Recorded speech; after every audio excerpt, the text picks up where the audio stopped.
মণিশঙ্কর দা, খুব নির্দিষ্টভাবে আমার প্রশ্ন, যাদবপুর বিশ্ববিদ্যালয়ের ক্যাম্পাস আপাতত বন্ধ করা হোক, মমতা বন্দ্যোপাধ্যায় দায়িত্ব নিন। কারণ আজ আপনারা এই কান্নাকাটি করছেন, ব্রাত্য বসুকে মেরে ফেলা হতো ইত্যাদি হতো, আপনারা নিজেরাই তো এই মাওবাদীদেরকে পুষে রেখেছেন। ক্যাম্পাসের মধ্যে মাওবাদী ভাবাপন্ন ছাত্রছাত্রীরা থাকবে কেন? যখন বিজেপি বলে তখন আপনাদের চিরবির করে। এটাকে যেভাবেই তৃণমূল, বিজেপি, সিপিএম, কংগ্রেস এভাবে বলা হোক না কেন, আমি এইভাবে দেখছি না। কিভাবে দেখছেন? গাড়ি চাপা দিয়ে দেওয়ার কাণ্ড হিসেবে একটা শিক্ষাঙ্গন, সেইখানে ছাত্রদের সঙ্গে অধ্যাপকদের মারামারি হচ্ছে। আপনি প্লিজ একটু অনুষ্ঠানটা শুরু করলেন বা কন্টিনিউ করছেন শুধুমাত্র ব্রাত্য বোস গাড়ি চাপা দিয়ে ফেলেছে এইটাকে নিয়ে শুরু করছেন। আরে কি মুশকিল! আপনি মণিশঙ্কর দা, অন্য কেউ বলবে না, আপনি বলছেন।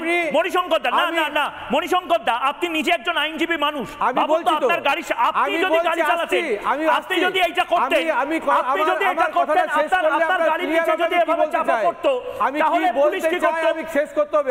আপনি ব্রাত্য বসুকে সাপোর্ট করছেন। যদি সত্যি রিপোর্টিংটা ঠিক করতে চান, তাহলে আমি বলবো, আমরাও জানি না কি হয়েছিল। আজিজুল্লাহ বলছিল, আরে কি হয়েছিল ছবিতে দেখছেন, ফুল ফ্রেমে ছবি দেখুন। আপনার বক্তব্য নিন। আমি বলছি ব্রাত্য বসুকে গ্রেফতার করা হবে কিনা? না মনিদা, এটা হতে পারে না, এটা হতে পারে না। ব্রাত্য বসুকে গ্রেফতার করা হবে কিনা?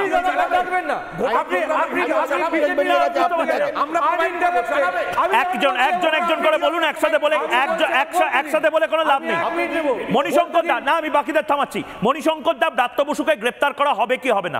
অ্যাটলিস্ট একটা কেস দেওয়া হবে কি হবে না? নিজস্ব বক্তব্য, মেরুদণ্ডহীন ভাবে রাজ্য সরকারটা চলছে। শিক্ষা দীক্ষা আছে, আমারও শিক্ষা দীক্ষা খুব একটা কম নেই, আমি বলতে জানি। আপনার কথা আমি উত্তর দেবো না।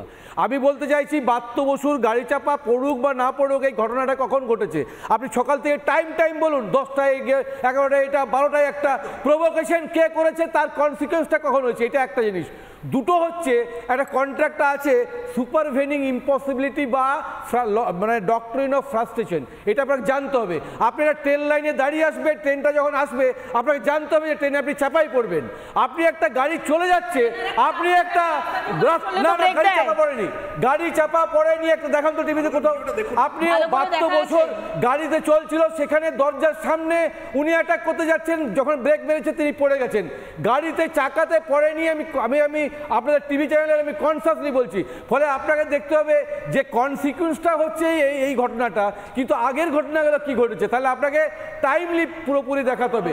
আরেকটা জিনিস আমি বলে শেষ করবো, তারপর লাইন বলে শেষ করবো। মানব লাহা, এই মুহূর্তে মানব লাহা, আমি মানব লাহার রিয়াকশন নেব। মানব লাহা এখানে তৃণমূল কংগ্রেসপন্থী আইনজীবী, সে নিজের যুক্তি সাজিয়ে দিল। মানব, বাকিদের অডিও ডাউন করে আমি মানবকের কাছে যাব। এবং এই বলো, এখানে তৃণমূল পন্থী যিনি আইনজীবী আছেন, তিনি কিন্তু যুক্তি সাজিয়ে দিয়ে বলে দিলেন যে ব্রাত্য বসু তো স্পিড যদি না বাড়াতো, তাহলে ব্রাত্য বসুর গাড়িতে কেউ, মানে ট্রেন লাইনের দাঁড়িয়ে যদি কেউ থাকে, ভালো যুক্তি সাজিয়ে দিল। মানব, দেখো ময়ূকদা, খুব সুস্পষ্ট ভাবে লড়াইটা যেই জায়গাতেই দেখানো হোক, আমরা বলছি দোষী যারা হবে তাদের গ্রেপ্তার হোক, কোনো অসুবিধা নেই। কিন্তু পাশাপাশি যে শিক্ষামন্ত্রী, এ রাজ্যের যে শিক্ষামন্ত্রীর বাড়ির সামনে পুলিশ পিকেট বসাতে হয়, রাত্রেবেলা সে রাস্তায় বেরোতে পারে না, সেই রাজ্যের পুলিশ মন্ত্রীকে দেখলে মানুষ ক্ষিপ্ত হবে, এটা খুব স্বাভাবিক। আর 2 নম্বর কথা, উনি যদি এতই সহৃদয় হয়, তাহলে ছাত্রছাত্রীদের সঙ্গে কথা বললো না কেন?